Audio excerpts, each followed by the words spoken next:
Baik, Assalamualaikum warahmatullahi wabarakatuh. Perkenalkan, nama saya Alana Meratu Syifa dengan NIM 2310932015 dari kelompok 25 Praktikum Perancangan Teknik Industri atau PTI tahun 2025. Jadi pada kesempatan kali ini saya akan menjelaskan terkait materi yang dilaksanakan pada praktikum PTI tahun 2025 mulai dari modul 1 hingga ke modul 7. Mungkin langsung saja kita mulai.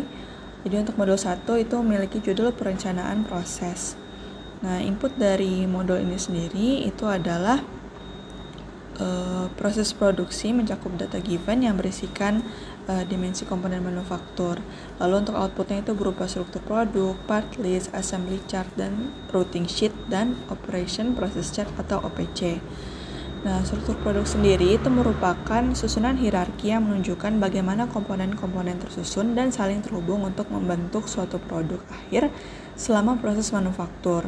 Sedangkan untuk part list itu merupakan dokumen yang berisi informasi dasar komponen yang akan diproduksi dan digunakan dalam manufaktur produk yang terdiri dari banyak bagian yang perlu dirakit.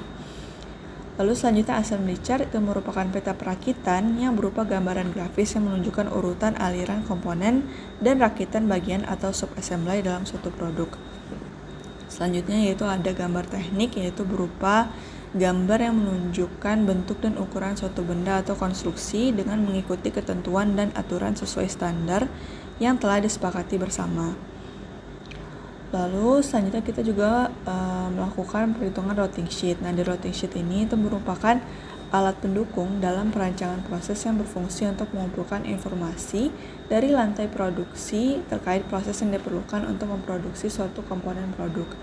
Nah, di routing sheet ini kita juga melakukan perhitungan persentase scrap, yang mana rumus dari persentase scrap dapat dilihat sebagai berikut.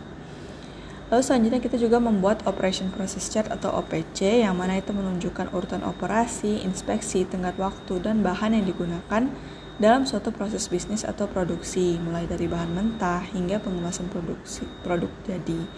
Nah, di pembuatan OPC ini kita menggunakan beberapa simbol, yang mana seperti yang terlihat pada tabel itu ada simbol lingkaran yang menunjukkan operasi, yang mana itu berarti benda mengalami perubahan sifat. Lalu untuk simbol persegi itu dilakukan kegiatan pemeriksaan atau inspection. Lalu untuk tanda panah itu kegiatan transportasi seperti pemindahan benda. Lalu ada simbol untuk menunggu atau delay. Dan terakhir ada simbol segitiga, yaitu untuk penyimpanan produk jadinya. Nah, mungkin selanjutnya langsung lanjut ke modul 2 dengan judul perancangan stasiun kerja.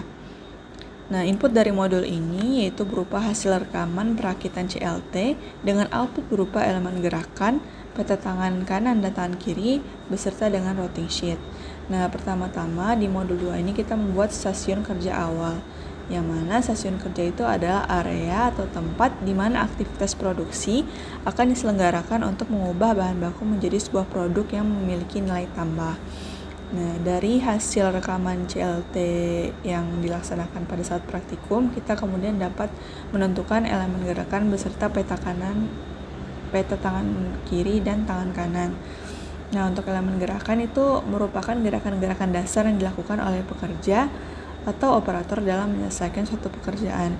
Misalkan seperti menjangkau baut, menggunakan obeng. Nah, itu diidentifikasi di elemen gerakan. Lalu selanjutnya ada peta tangan kanan dan tangan kiri, yang mana di sini merupakan peta kerja yang digunakan untuk menganalisis pergerakan operator pada aktivitas produksi. Nah, peta ini menampilkan seluruh gerakan dari tangan kanan beserta dengan tangan kiri berdasarkan elemen dasar gerakan terbalik. Nah, di sini peta tangan kiri dan tangan kanan itu terbagi lagi menjadi dua. Pertama itu jenisnya ada aktivitas dengan value adding activity, dan kedua ada non value adding activity. Nah, perbedaannya apa? Kalau value adding activity itu merupakan kegiatan yang memberikan nilai tambah kepada produk kita. Yang mana misalkan itu untuk contoh kegiatannya itu menggunakan obeng pada baut, perakitan kepala, dan sebagainya. Sedangkan kalau non-value adding activity itu merupakan kegiatan perakitan yang misalkan pada kegiatan perakitan yang tidak menambah nilai apa-apa pada produk jadi kita. Misalkan mencari besi bengkok lubang 10 atau memilih baut. Selanjutnya kita membuat stasiun kerja baru, yang mana ini merupakan hasil dari perancangan ulang dari stasiun kerja lama, yang mana itu mempertimbangkan data-data antropometri agar operator atau penggunanya itu dapat menjalankan kegiatan dengan lebih efisien, efektif, ergonomis, serta aman. Selanjutnya kita melakukan perbaikan peta tangan kiri dan tangan kanan, yang mana dilakukan itu untuk memperoleh metode kerja yang lebih efektif dengan mempertimbangkan prinsip-prinsip ekonomi gerakan. Selanjutnya kita melakukan performansi stasiun kerja lama dan stasiun kerja baru. Nah, di sini kita bakal melihat tuh tingkat keberhasilan individu maupun sistem kerja dalam menyelesaikan tugas sesuai tujuan yang ditetapkan. Oke, mungkin langsung lanjut ke modul 3 dengan judul pembakuan sistem kerja. Nah, pada modul ini itu terdapat input berupa data waktu merakit setiap perakitan sebanyak 10 periode dengan output berupa perancangan precedence diagram, kurva belajar, uji kecukupan data, uji keseragaman data, dan pembakuan waktu baku. Nah, untuk precedence diagram sendiri itu merupakan diagram yang menggambarkan aktivitas yang direpresentasikan melalui node berbentuk lingkaran dan dihubungkan dengan panah seperti penanda ketergantungan aktivitas. Nah, di precedence diagram ini ada yang namanya predecessor atau pendahulu dan suksesor atau penerus. Nah, untuk jenis dari precedence diagram itu sendiri itu ada activity on node atau AON dan activity on arrow atau AOA. Nah, untuk praktikum modul 3 ini kita menggunakan activity on node atau AON. Lalu selanjutnya kita juga melakukan pembuatan kurva belajar. Nah, kurva belajar ini diperoleh dari input dari hasil video perakitan yang sudah dilaksanakan pada sebelumnya, yang mana itu digunakan untuk menampilkan gambaran visual mengenai perubahan efisiensi dari produksi yang dilakukan dari waktu ke waktu.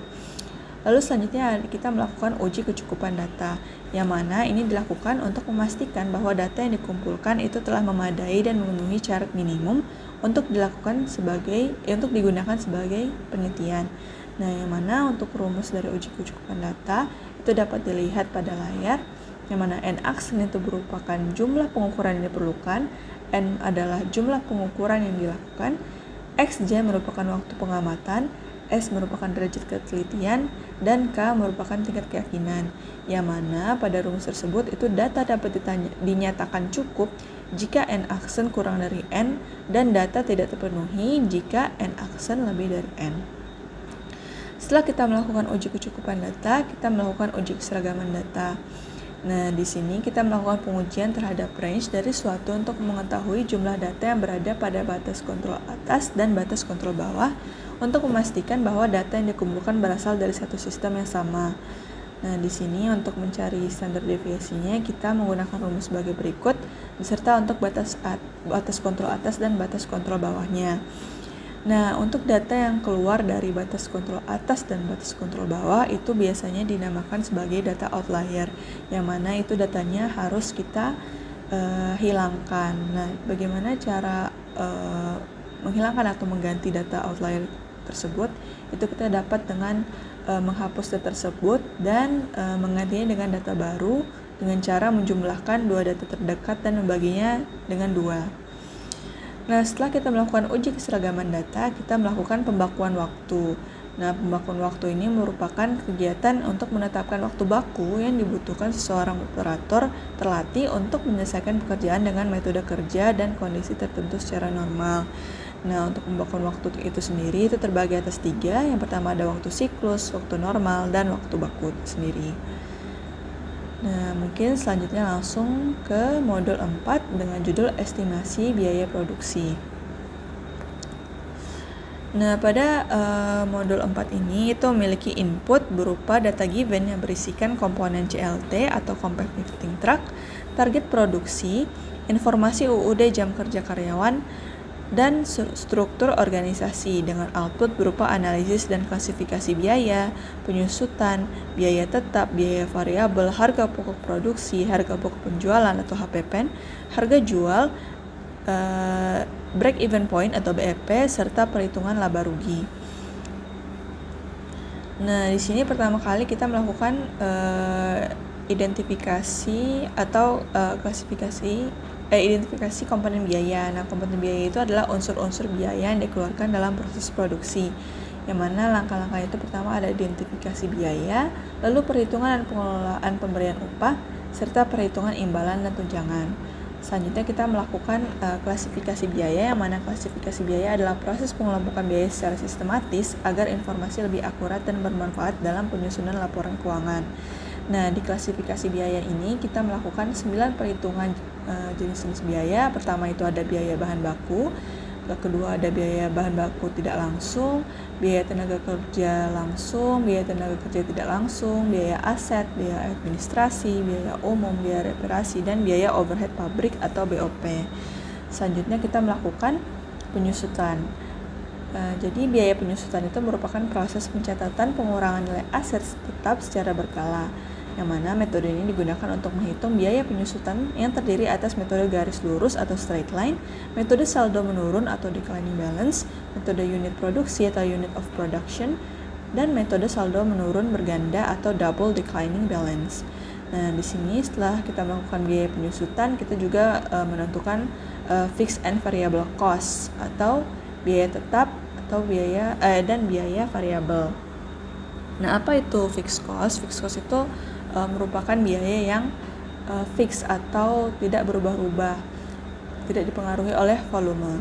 Nah, yang mana itu terdiri atas biaya bahan baku tidak langsung, biaya tenaga kerja tidak langsung, biaya tenaga kerja langsung, biaya umum, biaya administrasi, dan biaya penjualan dan sebagainya.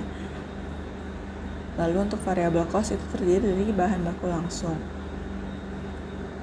Lalu selanjutnya kita juga melakukan biaya penjualan, yang mana biaya penjualan merupakan biaya yang diperlukan dengan tujuan untuk mendukung aktivitas pemasaran suatu produk. Nah, biaya ini dapat berupa gaji staf marketing dan biaya spanduk. Selanjutnya kita melakukan perhitungan harga pokok produksi atau HPP, harga pokok penjualan atau HPPN, dan harga jual.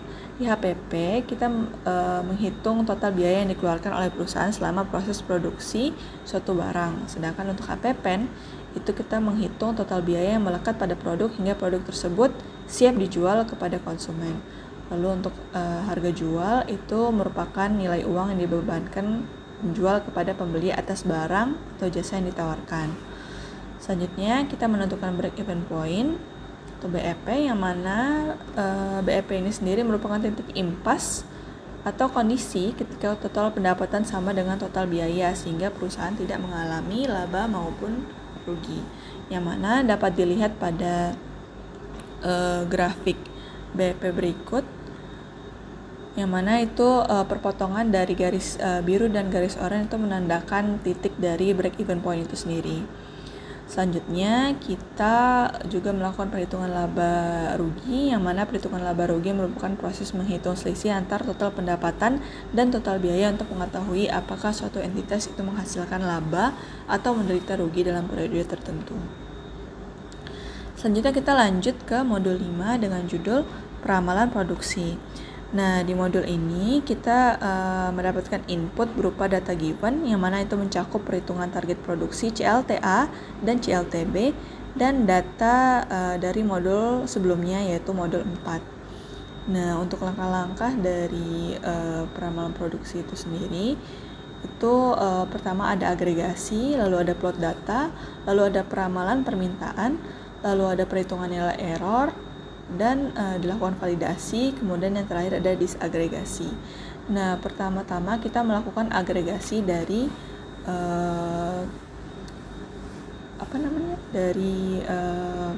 produk kita yaitu CLTA dan CLTB, yang mana kita menggabungkan permintaan dari kedua produk tersebut.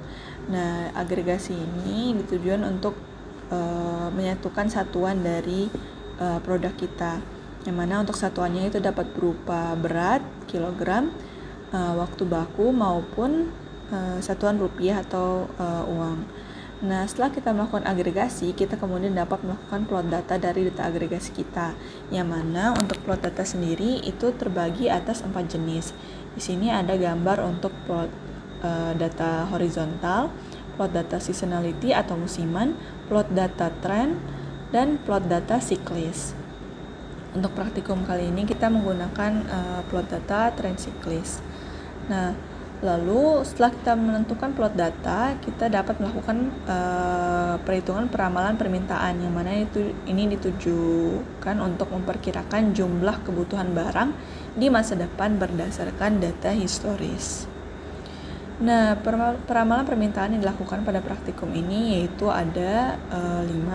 Pertama itu ada regresi linear dengan rumus sebagai berikut, kuadratis dengan rumus yang dapat berlayar, trend siklis, eksponensial, dan siklis, yang mana untuk rumusnya itu dapat dilihat pada layar.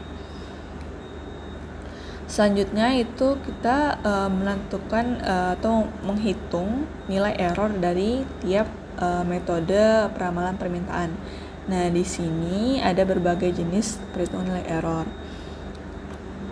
Yang pertama itu ada mean absolute deviation atau MAD, ada mean square error atau MSE, mean absolute percentage error atau MAPE, dan standard error of estimate atau SEE. Yang mana di sini kita melakukan pengurangan antara data aktual dengan data yang kita harapkan. Dengan rumus untuk perhitungan error itu dapat dilihat pada layar. Nah, dari perhitungan nilai error untuk setiap metode ini, kita kemudian dapat melakukan pemilihan metode peramalan. Nah, kapan kita memilih atau kapan dikatakan metode peramalan itu yang terbaik? Itu ketika metode tersebut memiliki nilai persentase error yang terkecil. Nah, setelah kita menentukan metode mana yang kita pilih, kita dapat melakukan validasi, yang mana itu digunakan untuk memastikan bahwa hasil peramalan konsisten dan sesuai dengan kebutuhan atau kondisi aktual produksi. Setelah kita melakukan validasi, kita melakukan disagregasi, yang mana itu untuk memecah rencana produksi agregat menjadi jadwal produksi untuk tiap varian produk secara detail. Selanjutnya untuk modul 6 dengan judul perencanaan produksi. Di perencanaan produksi itu memiliki input berupa data given yang berisikan rumus perhitungan komponen biaya produksi, inventory awal CLTA dan CLTB, dan kalender tahun 2026. Nah, dengan outputnya itu terdapat MPS atau Master Production Schedule, Rough Cut Capacity Planning atau RCCP, Material Requirement Planning atau MRP, Capacity Requirement Planning atau CRP, dan yang terakhir adalah Scheduling.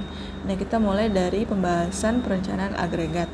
Nah, di sini untuk perencanaan agregat itu terdiri atas tiga pendekatan. Pertama itu ada level strategi, yang mana itu persediaan ada dan berfluktuasi karena produksi tetap sementara permintaan berubah. Lalu ada C strategi, yang mana itu merupakan metode yang menetapkan persediaan yang diasumsikan sebagai nol atau sangat minimal karena produksi selalu mengikuti permintaan. Lalu kita juga melakukan mix strategi, yang mana itu dicirikan dengan persediaan ada di awal atau periode tertentu, lalu berkurang seiring waktu dan bisa direncanakan habis atau nol di akhir periode perencanaan. Nah, dari perencanaan agregat ini kita menghitung tiga parameter utama. Pertama itu ada produksi reguler, lalu ada produksi overtime, dan subkontrak. Nah, produksi reguler ini merupakan memiliki beberapa persyaratan, yang mana jika rata-rata demand lebih besar daripada kapasitas maksimal reguler, maka produksi reguler itu akan sama dengan kapasitas maksimal reguler. Lalu jika rata-rata demand itu kurang dari kapasitas maksimal reguler, maka produksi reguler akan sama dengan rata-rata demand. Lalu selanjutnya ada perhitungan produksi overtime, yang mana jika demand lebih besar daripada produksi reguler, maka akan dilakukan overtime. Lalu untuk subkontrak itu berupa perusahaan menyerahkan sebagian atau seluruh proses produksi kepada perusahaan lain. Selanjutnya kita melakukan perhitungan Master Production Schedule atau MPS, yang mana itu merupakan penjadwalan rinci produksi produk akhir untuk menjamin kesesuaian jumlah dengan permintaan serta optimalisasi sumber daya. Nah, di sini untuk rumus MPS kita menggunakan total produksi jam yang dikalikan dengan persentase dari produksi CLTA dibagi dengan total waktu siklus CLTA. Nah, di sini setelah melakukan MPS kita melakukan RCCP atau Rough Cut Capacity Planning. Nah, ini digunakan untuk menilai apakah kapasitas yang tersedia itu cukup guna memenuhi kebutuhan produksi sesuai dengan MPS. Yang mana itu terdapat 3 jenis untuk RCCP. Pertama itu ada CPOF, lalu ada bola, dan RPA. Nah, CPOF itu digunakan untuk memperkirakan kapasitas secara agregat berdasarkan faktor historis, sedangkan bola untuk menghitung kebutuhan tenaga kerja dari jam kerja per produk, dan RPA untuk merencanakan kapasitas tiap sumber daya secara rinci berdasarkan struktur produk. Nah, pada praktikum ini kita hanya menggunakan metode CPOF dan bola. Lalu setelah kita menghitung RCCP, kita menghitung Material Requirement Planning atau MRP, yang mana itu dirancang untuk menerjemahkan jadwal induk produksi menjadi kebutuhan bersih bahan dan komponen. Nah, di sini MRP itu terdiri atas 4 tahapan. Pertama itu ada netting, itu berupa menghitung kebutuhan bersih bahan dengan mengurangkan persediaan yang tersedia terhadap kebutuhan kotor. Lalu ada loading, yang mana itu merupakan penentuan dari jumlah pesanan optimal berdasarkan kebutuhan bersih dan pertimbangan biaya persediaan, yang mana loading sendiri itu terbagi atas 2 jenis, yaitu ada loading probabilistik dan loading deterministik. Nah, probabilistik itu contohnya ada model news vendor, sedangkan untuk deterministik itu ada load for load, list unit cost, list total cost, silver meal, part period balancing, algoritma Wagner-Wittin, periodic order quantity, economic order quantity, dan fixed order quantity. Nah, selanjutnya setelah kita melakukan loading, kita juga melakukan offsetting, yang mana itu merupakan mengatur waktu pemesanan agar bahan tiba sesuai jadwal produksi dengan memperhitungkan lead time. Lalu kita juga melakukan explosion, yaitu pemecahan kebutuhan bahan dari produk akhir ke komponen-komponen yang lebih detail. Nah, lalu selanjutnya kita melakukan perhitungan Capacity Requirement Planning atau CRP, yang mana itu merupakan proses perencanaan kapasitas rinci yang bertujuan untuk memastikan bahwa kebutuhan kapasitas pada setiap pusat kerja itu terpenuhi sesuai jadwal produksi yang sudah direncanakan. Selanjutnya, yang terakhir kita melakukan scheduling. Nah, di scheduling ini kita melakukan proses pengaturan urutan dan waktu kegiatan produksi untuk mengoptimalkan sumber daya agar pekerjaan selesai tepat waktu dan efisien. Yang mana untuk scheduling sendiri itu terbagi atas 2 metode. Yang pertama itu ada metode Johnson dan kedua ada metode CDS atau Campbell Dudek Smith. Untuk Johnson sendiri itu merupakan metode yang digunakan untuk menentukan urutan pekerjaan pada 2 mesin, sedangkan untuk CDS itu penjadwalan pada lebih dari 2 mesin, yang mana rumusnya itu dapat dilihat sebagai berikut. Nah, scheduling sendiri itu menghitung total waktu proses ditambahkan dengan total waktu setup. Mungkin lanjutkan langsung ke modul 7 dengan judul Perancangan Lintasan Perakitan. Nah, untuk modul 7 ini sendiri itu memiliki input berupa precedence diagram pada yang telah dibuat pada praktikum modul 3 sebelumnya. Yang mana di modul 7 ini itu kita menentukan beberapa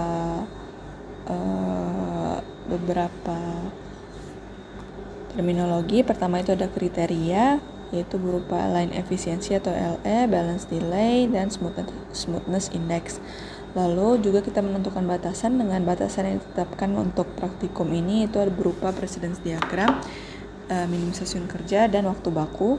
Lalu untuk target sendiri itu meminimalkan waktu menganggur dan menyeimbangkan beban kerja antar stasiun. Nah, yang mana di sini dapat dilihat untuk precedence diagramnya serta dengan urutan kegiatannya.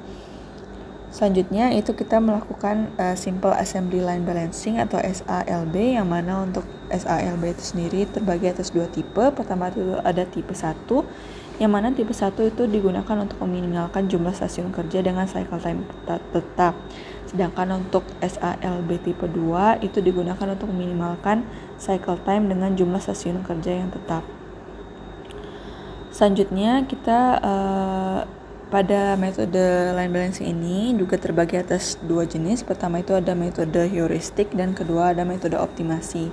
Yang mana untuk heuristik sendiri itu terbagi atas 4. Pertama itu ada Gilbridge, yang mana itu membagi precedence diagram ke dalam region atau wilayah.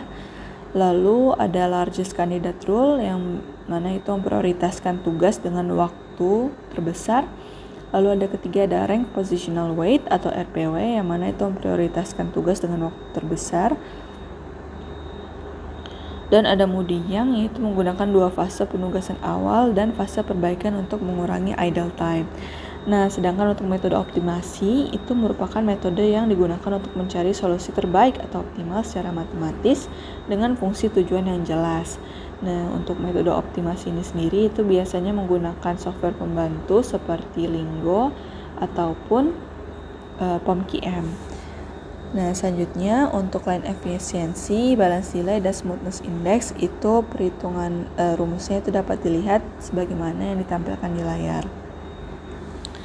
Baik, mungkin sekian penjelasan terkait materi dari praktikum PTI mulai dari modul 1 hingga modul 7. Mungkin hal cukupkan sampai di sini, kurang lebihnya mohon maaf. Wassalamualaikum warahmatullahi wabarakatuh.